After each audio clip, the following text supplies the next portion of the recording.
안녕하세요, 여러분. 돈이란 참 신기한 존재죠. 사람을 기쁘게도 하고 때론 절망하게도 만들기도 하는데 무엇보다도 돈 앞에서 사람의 본성이 적나라하게 드러나는 게 참 흥미롭습니다. 평소에는 괜찮아 보이던 사람이 돈만 생기면 변하는 걸 본 적 있으신가요? 아니면 돈이 걸린 순간 가까운 가족이나 친구가 갑자기 낯선 사람이 되는 걸 경험한 적 있으신가요? 돈이 많아도 문제 없어도 문제라는 말이 괜히 나온 게 아닙니다. 그래서 오늘은 돈 앞에서 드러나는 인간의 밑바닥이라는 주제로 우리가 일상에서 겪거나 들었을 법한 다양한 사례들을 살펴보고 왜 이런 일들이 벌어지는지, 그리고 우리가 어떻게 하면 돈 앞에서도 품위를 지키면서 살아갈 수 있을지에 대해 이야기해 보려고 합니다. 끝까지 함께 해주세요. 첫째, 돈이 생기면 사람이 달라진다. 돈이 많아지면 사람이 더 나아질 거라고 생각하기 쉽지만 현실은 꼭 그렇지만도 않죠. 복권에 당첨된 한 남자는 평범한 회사원이었을 때는 가족과 친구들에게 헌신적인 사람이었지만 당첨금이 들어온 순간부터 모든 것이 달라졌어요. 가족들에게는 조금씩 나눠주겠다고 말했지만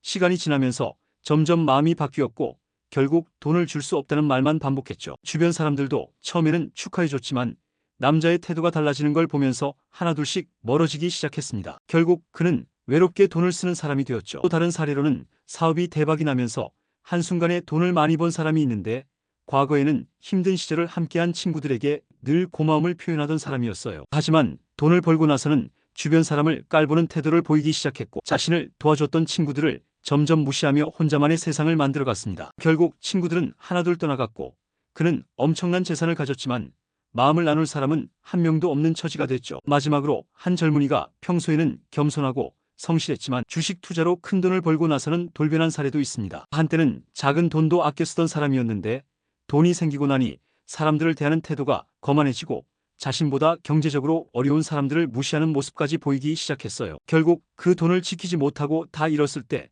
그를 위로해 줄 사람은 아무도 남아있지 않았죠. 결국 돈은 사람을 바꾸는 것이 아니라 그 사람이 원래 어떤 사람이었는지를 드러내는 거라는 말이 틀린 게 아니에요. 둘째, 돈이 걸리면 가족도 원수가 된다. 돈 문제만 아니었으면 평생을 함께했을 가족이 한순간에 남보다 못한 사이가 되는 걸 보면 참 씁쓸하죠. 부모님이 돌아가시고 남긴 유산을 나누는 과정에서 형제들이 소송까지 가는 경우를 보면 참 안타까운데요. 평소에는 우애가 좋던 형제가 돈이 걸리자 서로에게 불리한 법적 대응까지 불사하는 모습을 보이는 게 현실입니다. 한 가족은 어머니가 돌아가시고 아버지가 남긴 재산을 두고 형제들끼리 의견 차이가 생겼는데 처음에는 대화로 해결하려 했지만 결국 서로 감정이 상하고 말까지 섞지 않는 사이가 되어버렸죠. 돈 한 푼 때문에 어릴 때부터 함께 자란 형제가 등을 돌리는 걸 보면 돈이 정말 무서운 존재라는 걸 느끼게 됩니다. 또 다른 경우는 공동 투자한 사업이 망하면서 오랫동안 절친했던 친구들이 법정 싸움까지 가는 일이었어요. 처음에는 믿고 함께 시작한 일이었지만 사업이 어려워지자 서로가 손해를 더 많이 봤다는 이유로 싸우기 시작했고 결국 둘 다 재산을 잃었을 뿐만 아니라 우정까지 영원히 깨져버렸습니다. 마지막으로 연인 사이에서 돈이 개입되면서 끝나버린 관계도 많죠. 서로 사랑한다고 믿었지만 한쪽이 상대에게 돈을 빌려주고 돌려받지 못하자 신뢰가 깨졌고 결국 그 관계도 무너져버린 거예요. 돈 문제는 감정과 결합하면 더 복잡해지기 마련이라 가족이든 친구든 연인이든 돈 문제에서는 확실한 기준을 세우는 것이 중요하다는 걸 기억해야 해요. 셋째, 돈 앞에서 도덕이 무너진다. 사람들은 돈이 걸리면 평소에는 절대 하지 않을 선택을 하기도 합니다. 예를 들면 회사에서 몇 년간 성실하게 일하던 직원이었지만 우연히 회사 공금을 손댈 기회가 생기자 처음에는 망설였지만 결국 한 번만 일하는 마음으로 돈을 빼돌리기 시작했어요. 처음에는 적은 금액이었지만 한 번 시작하니 점점 더 대담해졌고 결국 회사에서 적발되어 모든 걸 잃고 말았죠. 또 다른 경우는 친한 친구를 속여 돈을 가로채는 경우인데 어릴 때부터 둘도 없는 사이였던 두 친구가 있었습니다. 한 명이 사업을 시작하면서 친구에게 투자할 것을 권했고 친구는 믿고 돈을 맡겼죠. 하지만 사업이 잘 되지 않자 그는 친구에게 투자금이 사라졌다고 거짓말을 했고 결국 친구는 뒤늦게 진실을 알게 되면서 둘의 관계는 완전히 깨져버렸어요. 마지막으로 도박에 빠져 전 재산을 날린 사람도 있습니다. 처음에는 작은 돈으로 재미삼아 시작했지만 잃은 돈을 되찾겠다는 생각에 점점 더 많은 돈을 걸게 되었고 결국 집과 차까지 팔아야 하는 상황에 처했죠. 결국 돈이란 것이 사람의 도덕성을 시험하는 존재라는 걸 다시 한번 깨닫게 됩니다. 넷째, 돈 앞에서는 우정도 시험받는다. 어릴 때부터 친했던 친구라 하더라도 돈이 걸리면 전혀 다른 사람이 되는 경우가 많아요. 가령 친구에게 급하게 돈을 빌려주고 나서 받지 못하는 일이 흔히 벌어지죠. 처음에는 믿고 빌려줬지만 시간이 지나면서 연락이 뜸해지고 결국 돈을 받지 못한 채 관계도 소원해지는 경우가 많아요. 또 다른 경우는 친구끼리 사업을 시작했다가 돈 문제로 갈라지는 일인데 처음에는 서로 믿고 힘을 합쳤지만 수익 배분 문제로 다투게 되면서 오랜 우정이 한순간에 무너지는 경우가 많죠. 마지막으로 친구를 믿고 투자했다가 사기를 당하는 사례도 있습니다. 평소에 성실하고 믿음직한 친구라고 생각했는데 알고 보니 투자 명목으로 돈을 받아 챙기고 잠적해버린 거죠. 결국 친구 사이에도 돈이 개입되면 신중해야 한다는 걸 보여주는 사례들이에요. 다섯째, 돈이 없으면 존중받지 못한다. 현실적으로 돈이 없으면 사회에서 제대로 대접받기 힘든 경우가 많습니다. 예를 들면 가난한 사람이 은행에서 대출을 받으려 해도 번번이 거절당하는 경우가 있죠. 같은 조건이라도 경제력이 있는 사람은 쉽게 대출을 받을 수 있지만 경제적 여건이 좋지 않으면 아무리 성실해도 기회조차 얻기 어려운 게 현실입니다. 또 다른 사례는 병원비가 없어서 제대로 된 치료를 받지 못하는 경우인데 건강이 나빠져도 돈이 없으면 좋은 병원을 갈 수도 없고 심지어 필요한 수술을 포기하는 사람도 많아요. 마지막으로 취업 면접에서도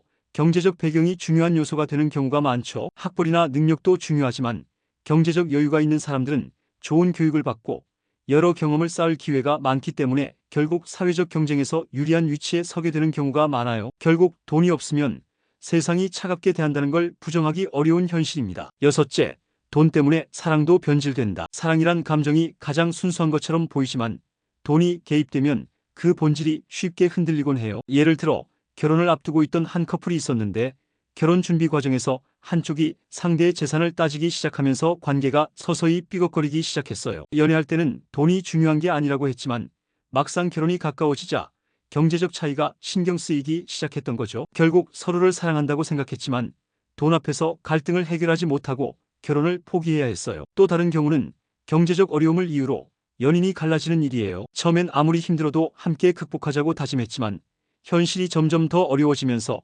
결국 한쪽이 먼저 이별을 고하게 되는 거죠. 마지막으로 결혼 후에도 돈 문제로 끊임없이 다투는 부부들이 많아요. 돈이 부족해서 싸우기도 하지만 반대로 돈이 많아도 소비 방식이나 경제관념이 달라지면서 갈등이 생기곤 하죠. 사랑이란 게 돈보다 중요하다고 생각할 수도 있지만 현실적으로는 돈이 연애와 결혼에 큰 영향을 미친다는 걸 부정하기 어렵다는 걸 보여주는 사례들이에요. 일곱째, 돈이 곧 권력이다. 사회에서는 돈이 곧 권력이라는 말이 종종 들리죠. 돈이 많으면 법도 우습게 여기고 더 많은 기회를 얻는 경우가 많아요. 한 사업가는 여러 차례 법을 어겼지만 강력한 변호사를 고용하고 로비를 통해 처벌을 피하면서 여전히 사업을 운영하고 있어요. 반면에 같은 범죄를 저지른 경제적으로 어려운 사람들은 강한 법적 처벌을 받으며 사회에서 낙인 찍히는 경우가 많죠. 또 다른 사례는 돈 많은 사람들이 사회적 영향력을 가지면서 정치나 경제적으로 중요한 결정을 내리는 자리까지 올라가는 경우예요. 부유한 가정에서 태어난 사람들은 교육부터 시작해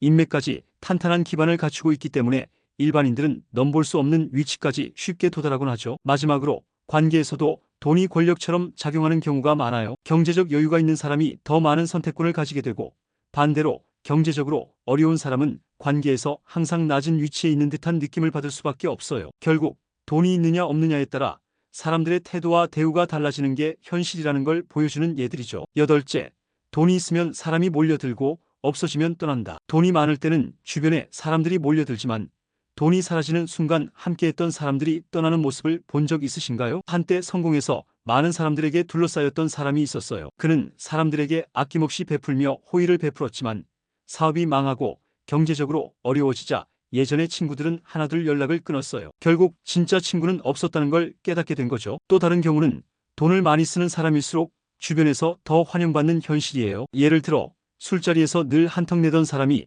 갑자기 경제적으로 어려워져 돈을 아끼기 시작하면 주변 사람들이 점점 멀어지는 걸 경험하게 되죠. 마지막으로 돈이 많아도 그 돈을 지키기 위해 인간관계를 조심해야 하는 경우도 있어요. 돈이 많다는 이유로 주변 사람들이 빌려달라고 하거나 투자하라고 하면서 다가오지만 막상 거절하면 그 관계는 쉽게 깨져버리는 거죠. 결국 돈이 있을 때와 없을 때 내 곁에 남는 사람이 누군지를 보면 진짜 관계를 알 수 있다는 걸 보여주는 사례들이에요. 아홉째, 돈 앞에서는 거짓말도 쉽게 한다. 돈을 얻기 위해 거짓말을 하는 경우는 너무나 흔해요. 예를 들어 한 사람이 고수익을 보장한다며 친구들을 투자하도록 설득했지만 알고 보니 그 투자금은 실제로 존재하지 않는 가짜 사업이었어요. 처음에는 투자자들에게 신뢰를 주기 위해 조그맣게 수익을 돌려줬지만 결국 돌려막기가 한계에 다다르자 모든 게 들통나면서 큰 피해를 남긴 거죠. 또 다른 사례는 허위 경력이나 학력을 만들어서 취업하거나 계약을 따내는 경우인데 처음엔 작은 거짓말이었지만 점점 커지면서 결국 발각되는 순간 모든 걸 잃게 돼요. 마지막으로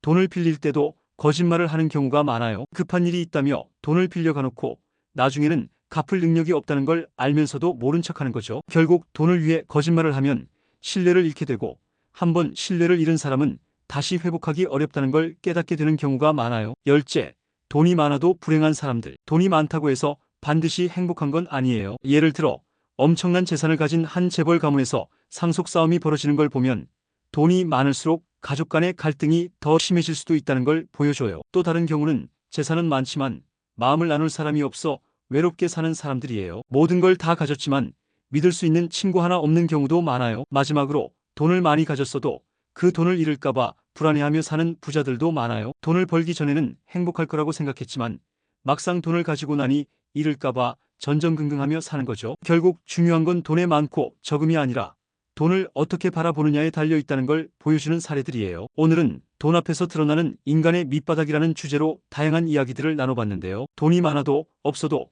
인간의 본성은 그대로 드러난다는 걸 알 수 있었죠. 돈 때문에 관계가 틀어지고 도덕과 양심을 버리는 일들이 일어나지만 결국 우리가 돈을 어떻게 대하는지가 우리의 품격을 결정하는 것 같습니다. 돈이 전부가 아니라는 걸 알면서도 돈 없이는 살 수 없는 세상이니 현명한 태도를 가지는 것이 무엇보다 중요하겠죠. 오늘 이야기 여러분께 조금이나마 도움이 되었길 바라면서 앞으로도 더 흥미롭고 유익한 이야기들로 찾아뵙겠습니다. 영상이 마음에 드셨다면 구독과 좋아요, 알림 설정까지 꼭 부탁드릴게요.